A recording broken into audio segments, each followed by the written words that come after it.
ಬರೆದ ನಂತರ ಸರ್ಕಾರ ಉತ್ತರ ಕೇಳಿತು, ಉತ್ತರ ಕೊಟ್ಟಾಯ್ತು, ಆಡಿಟ್ ಕೊಟ್ಟಾಯ್ತು, ಚೆನ್ನಾಗಿ ನಡೀತೈತೆ, ಏನು ತೊಂದರೆ ಇಲ್ಲ, ಏನೇನು ನಡಿಬೇಕು ಎಲ್ಲ ನಡೀತೈತೆ. ಅದು ನಮಗೆ ಸಂಬಂಧಪಟ್ಟಿತ್ತು. ಏನೇ ಸರ್ಕಾರ ಬರಲಿ ಯಾರು ಬರಲಿ ಉತ್ತರ ಕೊಡೋದು ನಮಗೆ ಸಂಬಂಧಪಟ್ಟಿತ್ತು. ಇವನ್ಗೂ ದೇವ್ರಿಗೂ ಯಾವ ಸಂಬಂಧವೂ ಇಲ್ಲ. ದೇವಸ್ಥಾನಕ್ಕೆ ಶೋ ಕೊಡೋದು, ಅದು ಇದು ಸುಳ್ಳು ರಿಪೋರ್ಟ್ ಹಾಕೋದು, ರೇವಣ್ಣ ಕರ್ಕೊಂಬಂದ ಇವನೇಯ, ಹೂನಾರ ಹಾಕ್ತಾನು ಇವನೇಯ. ಆಡಳಿತ ಮಾಡೋರಿಗೆ ಪೂಜಾರಿಗೆ ಸಿಗದಂತ ಲೆಟ್ರ್ ಇವನ್ಗೆ ಅಂತ ಲೆಟ್ರ್ ಸಿಕ್ಕಿತ್ತು. ರೇವಣ್ಣಗೆ ನಮ್ಮ ದೇವರಿಂದ ಹಿಂಗ ಆಯ್ತು ಅಂತ ಹೇಳ್ತಾನಲ್ಲ, ರೇವಣ್ಣ ಮಾಳಮ್ಮಗ್ ಬಂದ್ಮೇಲೆ ಉಳ್ಕೋಬೇಕಾಯ್ತಲ್ವಾ? ಅವ್ನು ತಪ್ಪು ಮಾಡೇನೆ ಜೈಲ್ಗೆ ಹೋಗ್ಯಾನೆ. ನಮ್ಮ ದೇವ್ರು ಶಿಕ್ಷೆ ಕೊಟ್ಟೈತೆ, ಮಾಳಮ್ಮಗ್ ಪವಾಡ ಅದು ಇದು ಸುಳ್ಳು ಯಾಕೆ ಹೇಳ್ಬೇಕು? ತಪ್ಪು ಮಾಡಿದರೆ ಶಿಕ್ಷೆ ಆಗೋದು ದೇವ್ರೇ ಆಗ್ತಾಡೆ ಯಾಕೆ ಹೋಗುತ್ತೆ? ಸತ್ಯ ಅಸತ್ಯ ಕೋರ್ಟ್ ನೋಡುತ್ತೆ, ಕಾನೂನಿಗೆ ಬಿಟ್ಟಿದ್ದು, ಅದು ನಮಗ್ ಬಿಟ್ಟಿದ್ದಲ್ಲ. ಹರೀಶ ದೇವ್ರ ಬಗ್ಗೆ ಇಲ್ದಿದ್ದೆಲ್ಲ ಸುಳ್ಳು ಹೇಳ್ತಾವನೆ. ನಮ್ಮ ದೇವ್ರು ಬುದ್ಧ ಬಸವ ಅಂಬೇಡ್ಕರ್ ಅಷ್ಟೇ ಸತ್ಯ.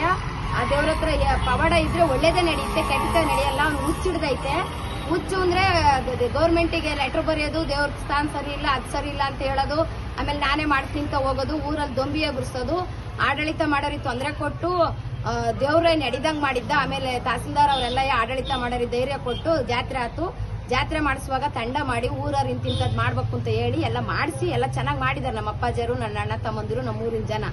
ಇವನಿಗೂ ನಮ್ಮೂರಿಗೂ ಯಾವ ಸಂಬಂಧವೂ ಇಲ್ಲ. ಸುಮ್ನೆ ಶೋ ಕೊಡೋದು, ಯಾವ ಸಂಬಂಧವೂ ಇಲ್ಲ. ಸುಮ್ನೆ ಹಂಗ್ ಶೋ ಕೊಡೋದು, ಹಂಗೆ ಹಿಂಗೆ ಅಂತ ಹೇಳೋದು, ದೊಂಬಿ ಎಬ್ರಿಸೋದು, ಪೊಲೀಸರಿಗೆ ಕೆಲಸ ಕೊಡೋದು, ಇವೆಲ್ಲ ಮಾಡ್ತಾವನೆ. ಪೊಲೀಸರು ಆಗ್ಬಾರ್ದು ಕೇಸ್ಗಳನ್ನ ಹಾಕಿ ರೌಡಿ ಶೀಟ್ ಎಲ್ಲ ಓಪನ್ ಮಾಡಿ ಎಲ್ಲಾ ಮಾಡ್ಯಾರೆ, ಬೊಗ್ಗಂಗಿಲ್ಲ. ಆಡಳಿತ ಮಾಡೋರ್ ಮೇಲೆ ಒಂದು ಪೆಂಡಿ ಲೆಟರ್ ಬರ್ದದ ಸರ್ಕಾರಕ್ಕೆ. ಈಗ ಅವರು ಈಗ ಸ್ವಪಕ್ಷದವ್ರ ಮೇಲೆನೆ ಈಗ ಅವರು ಜೆಡಿಎಸ್ ಪಕ್ಷದಲ್ಲಿ ಓಡಾಡ್ಕೊಂಡು ಏನೋ ಸಂತೋಷ. ಆ ಜೆಡಿಎಸ್ ಪಕ್ಷದವರು ಒಂದು ತಪ್ಪು ಕೆಲಸ ಮಾಡಿರು. ವೇದಿಕೆ ಕೊಟ್ಬಿಟ್ಟು ಇವನೇ ದೊಡ್ಡ ಮನುಷ್ಯ ಅನ್ನಂಗೆ ಚೆನ್ನಾಗ್ ಬೆಳೆಸ್ಬಿಟ್ರು, ಮಾತಾಡಕ್ ಬಿಟ್ಟು. ಈಗ ರೇವಣ್ಣ ದೇವಸ್ಥಾನಕ್ಕೆ ಬಂದಿರಬಹುದು, ರೇವಣ್ಣರ್ಗೆ ಅವ್ರ ಮನೆ ತಂದವ್ರ ರಾಜಕೀಯ ಅವು ಇವು ಏನೋ ನಡೆದಿರ್ತಾವ. ಅವಕ್ಕೂ ನಮಗೂ ದೇವ್ರಿಗೂ ಸಂಬಂಧ ಇಲ್ಲ. ಯಾರು ಲೆಟರ್ ಹಾಕಿ ಹೋಗಿದ್ರು ನಮ್ಗೆ ಯಾರಿಗೂ ಸಿಕ್ತಂತ ಇವ್ನಿಗೆ ಅಂತ ಲೆಟರ್ ಸಿಕ್ಕಿತ್ತು. ಈಗ ಜಾತ್ರೆ ಆಗಿತ್ತು, ದೇವಸ್ಥಾನ ಎಲ್ಲ ಶುದ್ಧ ಮಾಡಿದ್ವಿ ಅಂತ ಕೇಳ್ಪಟ್ರಿ, ಅವಾಗ ಸಿಗ್ದಿಲ್ದಿದ್ ಲೆಟರ್ ಈಗ ಶುದ್ಧ ಎಲ್ಲ ಮಾಡ್ತಾರೆ, ಭಕ್ತರು ಮಾಡ್ತಾರೆ, ಆಡಳಿತ ಮಾಡೋರು ಮಾಡ್ತಾರೆ, ಪೂಜಾರಿಗಳು ಶುದ್ಧ ಮಾಡ್ತಾರೆ. ಆ ಶುದ್ಧ ಮಾಡುವಾಗ ಇವನೇನೋ ಹೋಗಿ ಫೋಟೋ ತಕೊಂಡ್ ಫೇಸ್ಬುಕ್ ಸುಳ್ಳು ಬಿಡಕ್ಕೆ ಅಲ್ಲೊಂದು ಕಾಸಪಸ ಏನೋ ಹೊಡೆದಿರ್ಬೇಕು. ಲೆಟರ್ ಅವಾಗ ಈಗ ನಾವು 5 ತಿಂಗಳ ಸಿಕ್ಕಿತ್ತು, ಯಾಕೆ ಮುಚ್ಚಿ ಕೇಳಿದ್ದೀವನು? ಈಗ ಯಾಕೆ ಹಾಕ್ಯವನೆ? ಮೊದ್ಲು ಪೊಲೀಸ್ ಇಲಾಖೆ ಇಂಥವ್ರಿಗೆಲ್ಲ ಸರಿಯಾದ ಶಿಕ್ಷೆ ಕೊಡ್ಬೇಕು.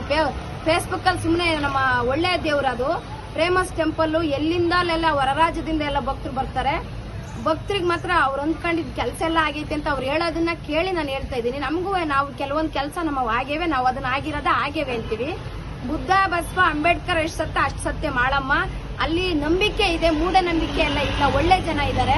ಅಮ್ನೆಟ್ಟು ಕೆಟ್ಟ ಹೆಸರು ತಂದು ಆಮೇಲೆ ಜೆಡಿಎಸ್ ಬಿಜೆಪಿ ಜೊತೆ ಓಡಾಡಿ, ಜೆಡಿಎಸ್ ಬಿಜೆಪಿ ಕಾಂಗ್ರೆಸ್ ಇದಾವೆ, ಅದೇ ಆದ ಪಕ್ಷಗಳು ಅವ್ರ ಅರಿಕೆ ಅವ್ ನಡೀತಿರ್ತವೆ. ಯಾರಿಗೆ ತಾಕತ್ತಿತ್ತ ಅವ್ರು ಗೆದ್ದು ಬರ್ತಾರೆ. ಅದಕ್ಕೂ ನಮಗೂ ಸಂಬಂಧ ಇಲ್ಲ, ದೇವ್ರಿಗೂ ಅಷ್ಟೇ ಯಾವ ಸಂಬಂಧವಿಲ್ಲ. ದೇವ್ರಿಗೆ ಬಂದು ತಗ್ಲಾಕೋದು, ಆಮೇಲೆ ಒಂದು ಪೆಂಡಿ ಲೆಟರ್ ಬರ್ದದ ಆಡಳಿತ ಮಾಡೋರ್ ಮೇಲೆ ಆಗ್ಲಿಲ್ಲ, ಆಮೇಲೆ ಬೆದರಿ